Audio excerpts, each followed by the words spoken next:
Ha ganado con todo merecimiento esta renovación de 2 meses de contrato, como tú decías. Vamos a ver luego. 3 minutos del primer capítulo, lo contamos en Dazón. Tomic, balón encima de la cabeza, no ha botado. Ricky Rubio, finta académica, penetra. Qué canastón de Ricky, qué talento de Ricky.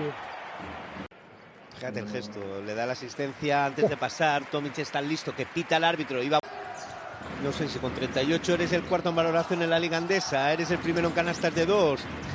Dar más asistencias que muchos bases de la liga, pues sí, seguramente sí, Carlos.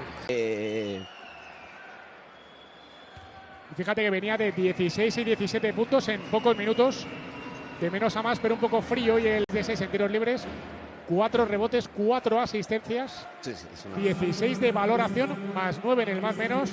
Vamos, lo que se llama una navaja suiza de toda la vida, con 12 funciones para activar de la navajita de Ricky.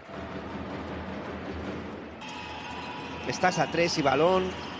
¡Wow! ¡Qué canasta de Ricky Rubio! Bienvenidos al parque de bola Ricard Rubio, de esta canasta que no es la canasta